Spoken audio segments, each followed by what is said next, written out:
I think at an early age I was sort of resentful that I was brought up in such an ordinary place.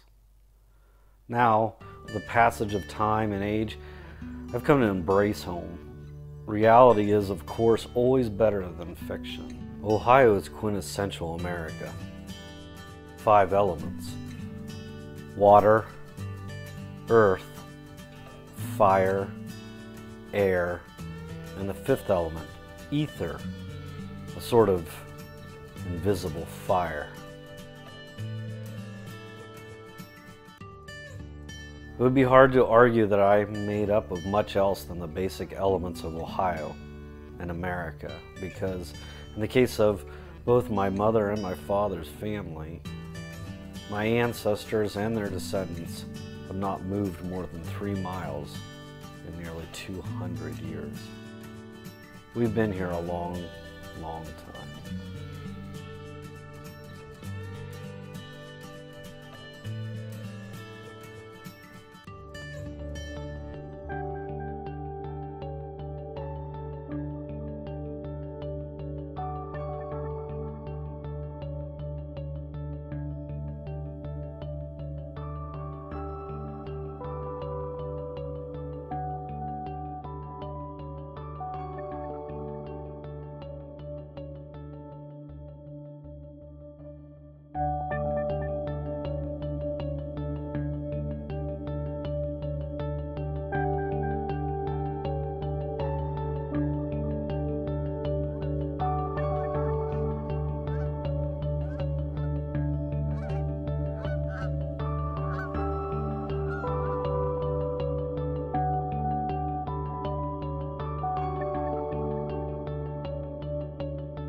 The next adventure is to see what other stories and people have been in our midst all along.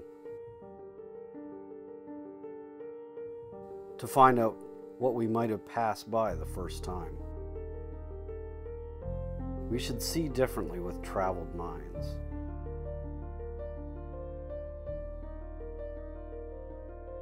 It seems necessary that whatever we might have gathered up since heading out, we should weave back into the old cloth.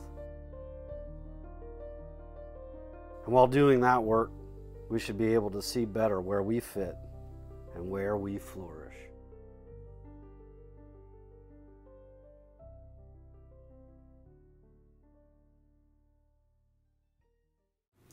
I just became very comfortable here.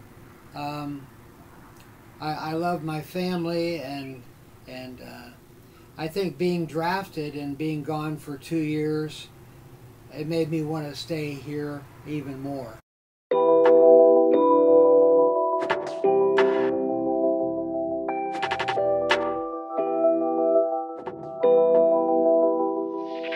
Because I've actually lived here for 73 years. It was a different time back then. Endless adventure. It was adventure. We built forts there. We slept along the creek bed underneath a tree that had gotten hollowed out, and went ice skating all the time at Silver Park and at the country club. Right. And it was just a great place. I mean, I had to be about 9 years old or something like that, and they just kind of took a liking to me. And I hung around at the country club all the time, and they put up with me.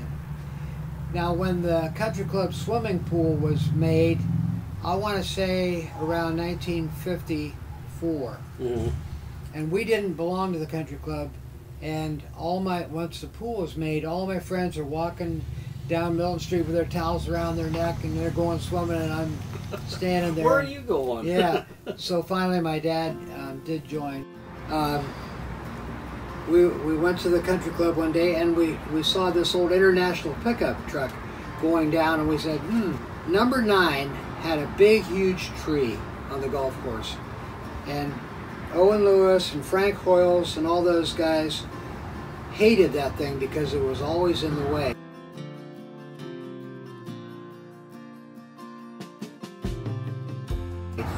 So one morning that international pickup goes and they drive right out on the golf course, and they had a shovel and they had this box. They literally dug a hole, put dynamite. They said, "You kids get out of here." So we went off. Sure enough, boom! We got hit by debris, by dirt, and I think it broke the windshield in the pickup. My gosh! That was a lot of fun.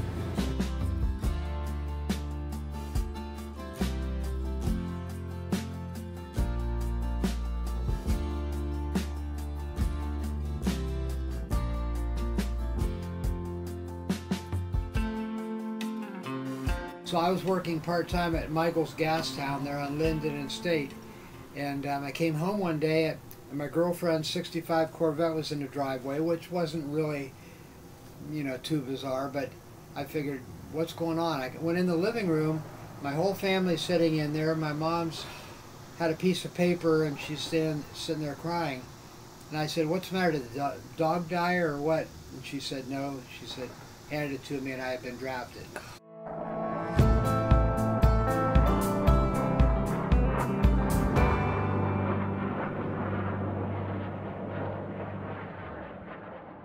I was supposed to go to Vietnam November 26th, '69, and so I was going to miss Thanksgiving. So my mom she pushed it back and had it the day before. So we had the traditional dinner and everything the day before, and all my relatives came and we did the traditional Thanksgiving things, but that was really great. And ever since, whenever I came back and started teaching, around that time, all my students, I would bring a few pictures in, and I would explain why I was thankful. And that just around Thanksgiving, that always hit. I was in Cambodia the day of the shooting at Kent State, May 4th. 1970. I was literally, our unit was one of the ones that went into Cambodia first. And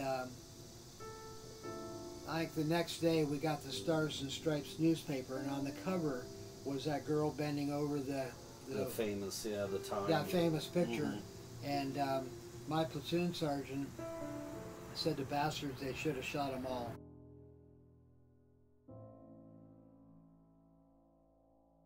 You know, now I've changed my opinion about it now that I know the story, but we thought they were protesting against us. Us, right.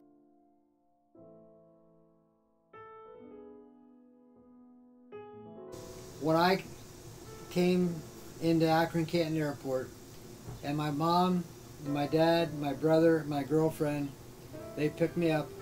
We came down past the car wash on Union and turned on to Milton.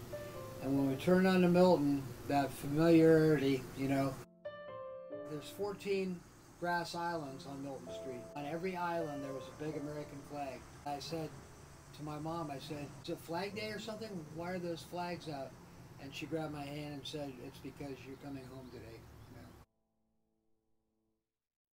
know? The change of the seasons, that's another reason that I've stayed here. We usually go to the beach one time a year, but I'm always glad to come back home. Like you said, there's no place like home. There isn't.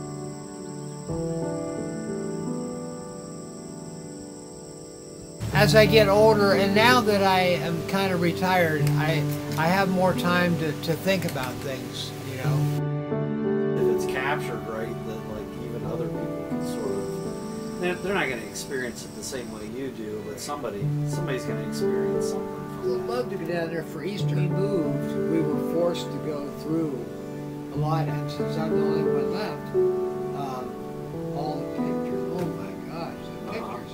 And it's very, very nice to look back at those. For whatever reason, that is weird to some people is also part of the reason why we've lost a lot of stories. Right. Well, thanks a lot for sitting and chatting with me. All right. Sharing your porch with me. It's been pretty easy.